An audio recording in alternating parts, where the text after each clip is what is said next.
زمانے کی وہ گائے بنی اسرائیل کی جس گائے کے نام پر پوری سورت سورہ بقرہ موجود ہے. اب کہو سبحان اللہ. حضرت موسیٰ علیہ السلام کے زمانے کی بنی اسرائیل کی وہ گائے جس کے نام پر قرآن کی پوری سورت سورہ بقرہ، بقرہ عربی میں گائے کو کہتے ہیں، پوری سورت موجود ہے.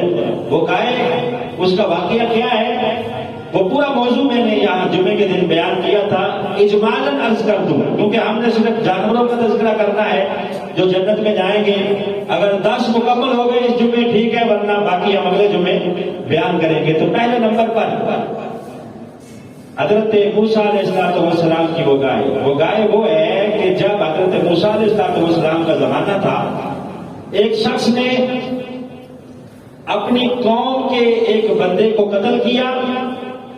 قتل کرنے کے بعد اس کی لاش کو اپنے دشمن قبیلے کے دروازے پہ پھینک دیا، اپنے دشمن قبیلے کے باہر پھینک دیا تاکہ الزام ان کے اوپر لگے، ان کے اوپر الزام لگے، لوگ ان کے مخالف ہو جائیں اور وہ جو اس کا رشتہ دار اس نے مارا ہے اس کی جائیداد اس کے حصے میں آ جائے اور قاتل کے طور پر وہ دشمن قبیلہ پکڑا جائے. اب ایسا ہی ہوا. صبح جب لاش اس دشمن قبیلے کے دروازے سے ملی تو لوگ سارے ان کے خلاف ہو گئے. صاحب نے کہا کہ تم نے قتل کیا ہے. اب وہ سارے اکٹھے ہو کر حضرت موسیٰ علیہ السلام کے پاس آ گئے، آگے عرض کرنے لگے جناب معاملہ بڑا ڈسٹرب ہو گیا ہے، ہم نے اس بندے کو قتل نہیں کیا، ہمیں قاتل قرار دیا جا رہا ہے. آپ اگر واقعی اللہ کے نبی ہیں تو اس مقتول کے قاتل کا اپنے رب سے پوچھ کے ہمیں بتائیں. کون ہے اس مقتول کا قاتل؟ یہ کوئی قصہ کہانی نہیں ہے، قرآن کی سورہ بقرہ کے اندر باقاعدہ تفصیل کے ساتھ یہ واقعہ درج ہے. اب حضرت موسیٰ علیہ السلام نے سجدے میں سر رکھ دیا کہ یا اللہ یہ معاملہ تو بڑا بگڑ گیا ہے، یہ قوم چاہتی ہے کہ انہیں قاتل کا پتہ چلے تاکہ ان کی جان چھوٹے. اب اللہ رب العزت نے فرمایا کہ اے موسیٰ ان سے کہو کہ ایک گائے لے آئیں، گائے کو ذبح کریں، فَقُلْ نَضْرِبُوهُ بِبَعْضِهَا كَذَلِكَ يُحْيِي اللَّهُ الْمَوْتَى وَيُرِيكُمْ آيَاتِهِ لَعَلَّكُمْ تَعْقِلُونَ. سورہ بقرہ کہ اس گائے کو لا کر ذبح کر کے اس کے گوشت کا ایک ٹکڑا جو مرا ہوا مقتول ہے اس کے جسم کو لگائیں. جیسے گوشت کا ٹکڑا اس مقتول کے جسم کو لگے گا وہ زندہ ہو جائے گا اور وہ اٹھ کے خود بتائے گا کہ میرا قاتل کون ہے. کذالک یحیی اللہ الموتیٰ. اللہ فرماتے ہیں ہم اس طرح مردوں کو زندہ کرتے ہیں، انہیں پتہ چل جائے گا. وَيُرِيكُمْ آيَاتِهِ، اور یہ ہماری نشانیاں دیکھ لیں گے، اگر عقل والے ہوں گے تو سمجھ جائیں گے. لَعَلَّكُمْ تَعْقِلُونَ سورہ بقرہ. تو اب حضرت موسیٰ علیہ السلام نے جو اللہ نے پیغام دیا وہی اس قوم کو اس قبیلے کو بتایا جو پوچھنے کے لیے آیا تھا قاتل کا پتہ. فرمایا جاؤ. اللہ یہ فرماتا ہے کہ ایک گائے لے آؤ اور لا کے اسے ذبح کرو، اس کے گوشت کا ٹکڑا مقتول کو لگاؤ، وہ اٹھ کے خود بتائے گا. اب وہ آگے سے کہنے لگے کہ اے اللہ کے نبی آپ ہمارے ساتھ ٹھٹھا کرتے ہیں، مذاق کرتے ہیں. قرآن کی آیت ہے، آپ مذاق کر رہے ہیں ہمارے ساتھ.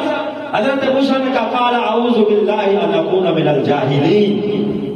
کہا نہیں میں مذاق نہیں کر رہا، میں اللہ کی پناہ مانگتا ہوں جاہلوں سے. یعنی ہر وقت ٹھٹھا کرنے والا مذاق کرنے والا تو جاہل ہوتا ہے. آپ نے کہا کہ میں جاہلوں سے اللہ کی پناہ مانگتا ہوں، میں مذاق نہیں کر رہا. تم اس کو مذاق سمجھ رہے ہو، میرے رب کا حکم یہی ہے کہ ایک گائے ذبح کرو. اب وہ جو بہت زیادہ سیانی بن رہی تھی قوم، انہوں نے سوال در سوال حضرت موسیٰ علیہ السلام سے کرنا شروع کیے. کوئی کہتا ہے کہ وہ گائے کی عمر کتنی ہوگی، جان بوجھ کے معاملہ اپنے لیے مشکل کر رہے ہیں. عمر کتنی ہو، رنگ کیسا ہو،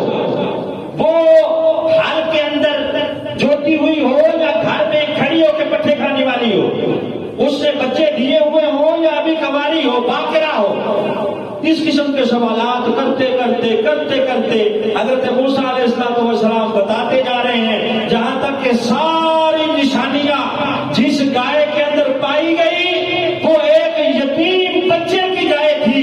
فرمایا جاؤ وہ لال رنگ کی گائے فلاں یتیم بچے کے گھر میں موجود ہے، اس سے خرید کے لے آؤ، جو وہ مانگے اس کو رقم دو، وہی وہ گائے ہے جس کو ذبح کرنے کا اللہ حکم دے رہا ہے۔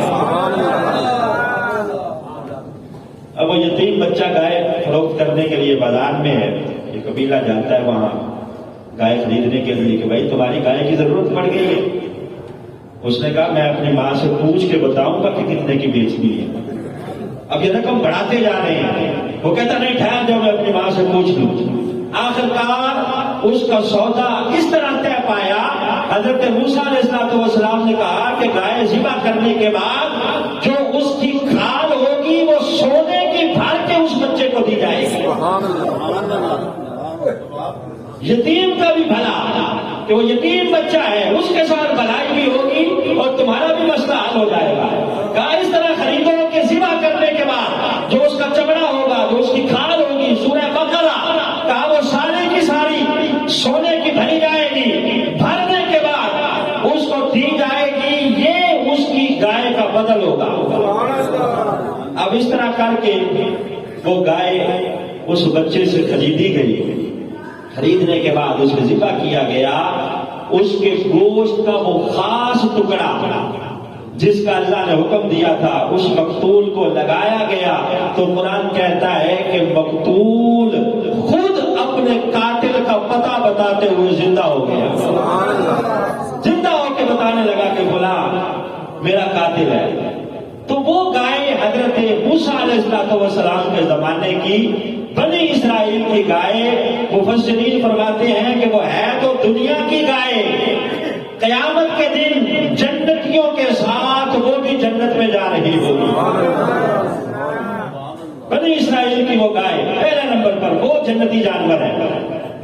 دوسرے نمبر پر حضرت صالح علیہ السلام کی اونٹنی والے نبی ہیں نا حضرت صالح علیہ السلام۔ یہ ایک تفصیلی واقعہ ہے، انشاءاللہ پھر کبھی تفصیل کے ساتھ مکمل عرض کریں گے، لیکن قرآن مجید میں 30ویں پارے میں اللہ فرماتا ہے کذب ثمود بطغواها اذ انبعث اشقاها فقال لهم رسول الله ناقة الله وسقياها فكذبوه فعقروها فدمدم عليهم ربهم بذنبهم فسواها ولا يخاف عقباها۔ سبحان اللہ۔ کہ حضرت صالح علیہ السلام اپنی قوم کی طرف جاتے ہیں، قوم سمود کی طرف جا کے انہیں اللہ کی توحید کے متعلق بتاتے ہیں اور کہتے ہیں کہ وہ خدا وحدہ لا شریک یکتا ہے، اس کی عبادت کرو، میں اس کا رسول ہوں، پیغمبر ہوں، نبی ہوں، مجھ پہ ایمان لے آؤ۔ اب وہ قوم ساری کی ساری کہتی ہے کہ ہم مان تو لیں گے لیکن تمہارے پاس نبی ہونے کی دلیل کیا ہے؟ سب سے پہلے تو ہمیں معجزہ دکھاؤ، معجزہ دکھاؤ گے اسے دیکھ کر ہم تمہارے اوپر ایمان لائیں گے۔ اب حضرت صالح علیہ السلام نے پوچھا کہ بتاؤ معجزہ کیا چاہتے ہو؟ وہ ساری قوم جس پہاڑ کے پاس جمع تھی نا، ایک سیاح اور دانا بندہ کہنے لگا، یہ بھی قرآنی واقعہ ہے، قصہ کہانی نہیں ہے، ایک دانا بندہ کہنے لگا کہ اے اللہ کے نبی، یہ جو سامنے پہاڑ ہے نا، اس پہاڑ میں سے اگر زندہ اونٹنی نکل آئے، آپ معجزہ یہ دکھائیں کہ حاملہ اونٹنی ہو، زندہ ہو، اس پہاڑ میں سے نکلے، اگر آپ نکال کے دکھا دیں گے تو ہم آپ کے اوپر ایمان لے آئیں گے، ہم آپ کے اوپر ایمان لے آئیں گے۔ شرط کیا رکھی کہ اونٹنی زندہ نکلے اور حاملہ بھی ہو۔ حضرت صالح علیہ السلام نے سجدے میں سر رکھ دیا، یا اللہ قوم نے تو یہ مطالبہ کر دیا ہے، فرمایا ڈونٹ ویری، پریشان نہیں ہونا صالح، تیرے پیچھے میں ہوں نا، اگر انہوں نے یہ مطالبہ کر دیا ہے کوئی بات نہیں، ہم ان کا یہ مطالبہ بھی پورا کر دیں گے۔